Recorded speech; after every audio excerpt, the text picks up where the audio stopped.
Баршаңызға қайырлы күн достар. Бүгін сіздермен өте дәмді, нәзік вупипай тортының рецептісімен бөліскім келеді.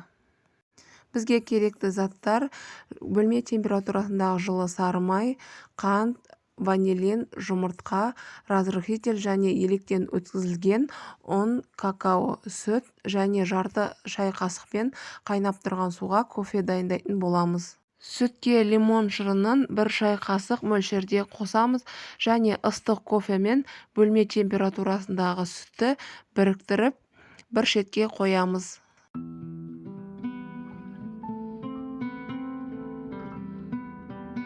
Енді құрғақ ингредиенттерімізді араластырамыз. Електен өткізілген ұн мен какаоға сода және разрыхительді қосып, қасықпен араластырып, осы ыдыста бөлек қоятын боламыз.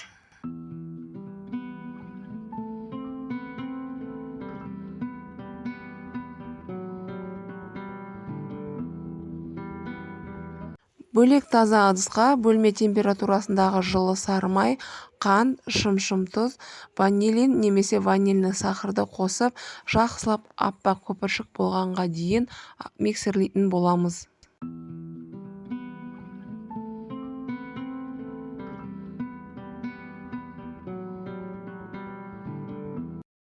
Үш-төрт минут шамасында жақсылап миксерлаймыз.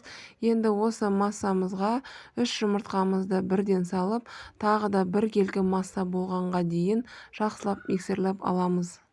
Миксерлаған кезде ыдысымыздың шетіне жабысқан массамызды силиконовый лопатка немесе қасықтың көмегімен жинап отырып, бәрін жақсы бір келкі араластыру қажет. Алдын ала дайындалған сұйық ингредиенттер мен құрғақ ингредиенттерімізді жұмыртқалы массаға бірнеше бөлікке бөліп миксерлайтын боламыз. Миксердің орташа жылдамдығында араластыратын боламыз. Миксерді қоспас бұрын венчигімен ұнды массаға араластырып жүрген дұрыс. Сонда ұнымыз жан-жаққа шашырамайтын болады. Миксерлаған кезде ыдысымыздың шетіндегі масса дұрыс араласпай қалуы мүмкін, сондықтан осылай жинап отырып, жақсылап бір келкі қылып араластырған жөн.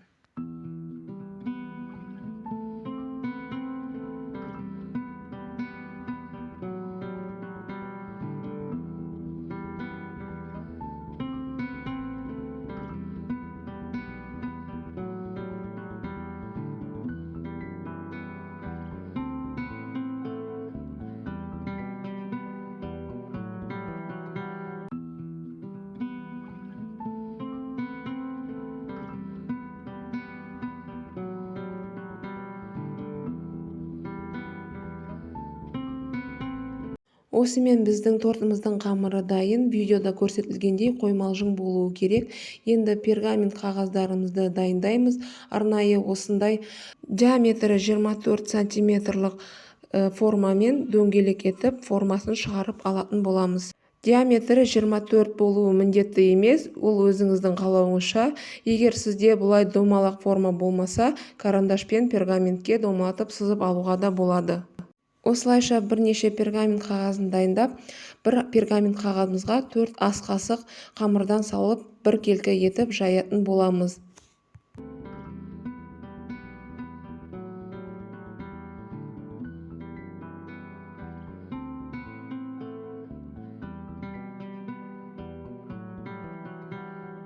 Коржымыздың бір жағы жұқа, бір жағы қалың болып қалмау үшін осындай спатуланың көмегімен бір келкі етіп, әдемілеп жайып шығамыз.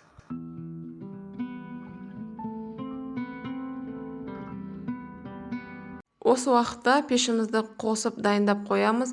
180 градуста қызған пеште 7-10 минут аралығында пісіріп шығамыз.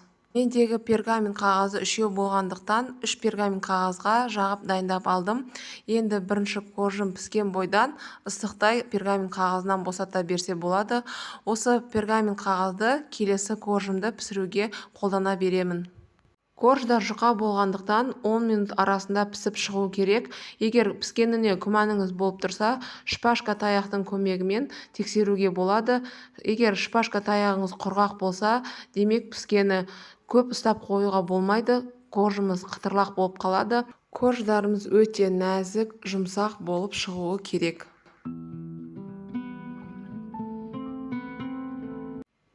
Мінекей менің корждарым осылай әп-әдемі болып шықты. Енді пергамент қағазынан босатып алдым. Толықтай суытамын. Енді кремін дайындайтын боламыз. Креміне бізге творожный сыр, сливки міндетті түрде 33%-дан жоғары болу керек. Творожный сырға қантты қосып, жақсылап миксерлеп алатын боламыз. Ескере кететін жайт, творожный сыр мен сливки міндетті түрде салқын болуы тиіс. Сливки қосқаннан кейін көп миксерлеуге болмайды. Көпіріп, өзінің формасын ұстағанға дейін миксерлеп аламыз. Одан артық миксерлейтін болсақ, сливкиіміз іріп кетуі мүмкін.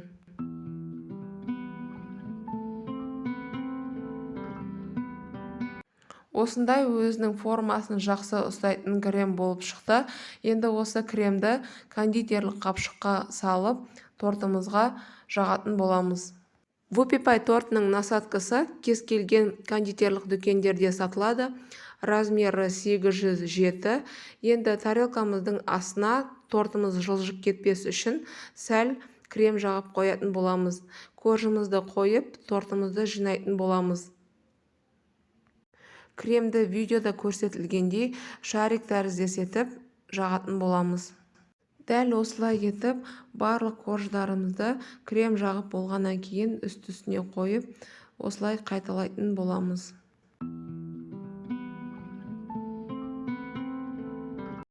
Екінші коржымызды қойған кезде үстін сәл-сәл басып жіберу керек, сонда қозғалмай, жылжымай тұратын болады.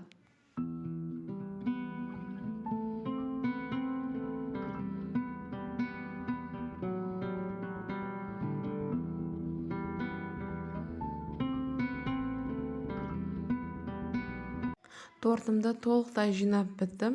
Енді жиналған тортты шамамен 1-2 сағат шамасында холодильникке қойып қоямыз. Мен шоколадты ганашты су моншасында ерітіп алдым.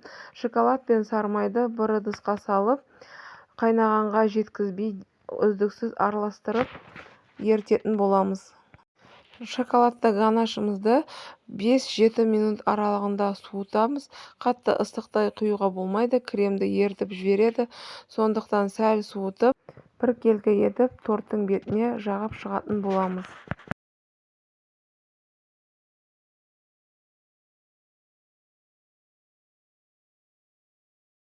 Осы шоколадты ганаш қатып қалмай тұрып әсемдеу керек.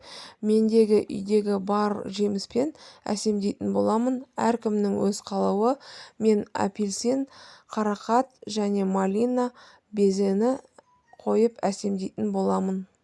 Осындай торттың бетін әсемдеуге арналған безеннің рецептісі менің каналымда бар, қарасаңыздар болады. Осымен біздің тортымыз дайын. Енді холодильникке 3-4 сағат шамасында қойып, кесіп жей беруге болады. Достар, егер сіздерге видеом ұнаса, лайк басып, каналыма тіркеліп, комментарийға өз пікірлеріңізді қалдырсаңыздар болады. Мен жасағандай етіп жасап көріңіздер, дәмді болып шығатынына 100% сенімдімін. Мендегі торт холодильникте бір түн тұрды. Кескеннің өзінде қалай жұмсақ болып тұр, қараңыздаршы. Оңай кесіледі. Сондай ауызда еритін дәмді торт болады. Жасап көріңіздер міндетті түрде. Корждар мен кремдері біркелкі қойылған, осылай әдемі болып шықты. Балаларыңызды, жақындарыңызды қуантыңыздар. Шаймен ішкенге өте керемет, дәмі супер деп айтсам болады. Мені торт жасауға ғашық қылдырған осы Вупипай торты менің және отбасымның ең сүйікті торты. Достар, назарларыңызға рахмет. Сіздермен бірге ұлданай. Келесі видеода кездескенше.